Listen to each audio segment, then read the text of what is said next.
বর্তমান বাংলাদেশে সেনাবাহিনীরা দেশটাকে অস্থিতিশীল করতেছে। সেনাবাহিনীরাই দেশটা অস্থিতিশীল করতেছে।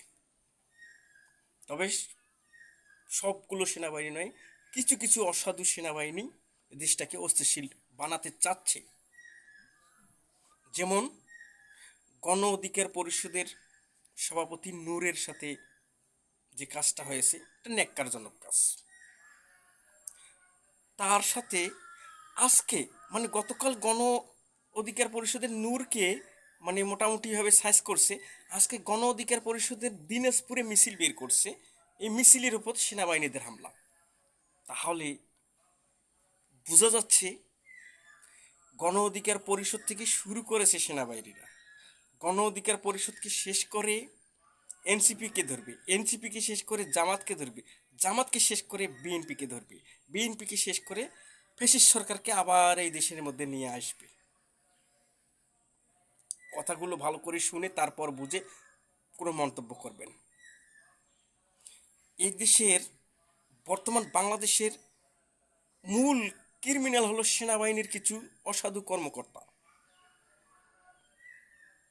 এই সেনাবাহিনীর অসাধু কর্মকর্তাগুলোই এইগুলোতে এই মানে আকাম কুকাম কাজগুলোতে জড়িত থেকে দেশটাকে অস্থিতিশীল বানার চেষ্টা চালাচ্ছে।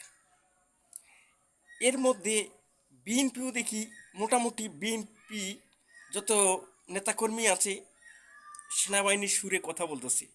বিএনপির ভাই বোনেরা, আপনারা জানেন না, আপনার মাথায় লবণ রেখে আপনার কাছ থেকেই বড়ই খাবে। কিছু কিছু অসাধু সেনাবাহিনী ঠিক এরকমভাবে কাজ চালাচ্ছে। এটা ভারতের রয়ের এজেন্টের মাথা।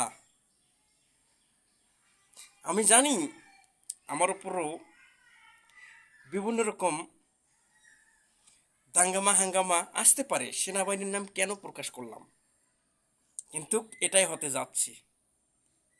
এরা চাচ্ছে এটা যদি না হয় ১/১১ দিকে ফিরে আসুক, আমাদের হাতে ক্ষমতা আসুক, আমরা পরবর্তীতে খুব সুন্দরভাবে ফ্যাসিস্ট সরকারকে দেশে আনি বসাবো। কিন্তু বিএনপির ভাই বোনেরা বুঝতেছেন না। প্রথম শুরু করছে ভিপি নূরকে দিয়ে, ভিপি নূরকে দিয়ে শুরু করলো। ভিপি নূর শেষ হওয়ার পর এনসিপিকে ধরবে, এনসিপির আসনাদ সার্জিস বা যারাই কথা বলে তাদেরকে ধরবে, তাদেরকে ধরার পর ধরবে জামাতকে, জামাতকে শেষ করার পর তারপর বিএনপিকে, বিএনপিরে মোটামুটি তছনছ করে নিয়ে আসবে ফ্যাসিস্ট সরকারকে দেশের মধ্যে। এটা হচ্ছে, এটা কি সেনাবাহিনীদের কিছু অসাধু কর্মকর্তার পলিটিক্যাল বুদ্ধি। অতএব সবাই সতর্ক থাকবেন। জামাতের আমিরুজ্জামান সাহেব, আমির সাহেব, আপনি লেবাই লেবাই কথা বললে হবে না, গর্জে উঠতে হবে।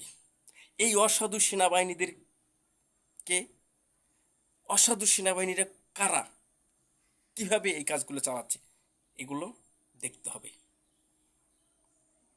এবং বিএনপির নেতাকর্মী সবাইকে সজাগ করে দিয়ে দিচ্ছি, আমার কথাগুলো শোনার পর আপনি চিন্তা করে দেখবেন যে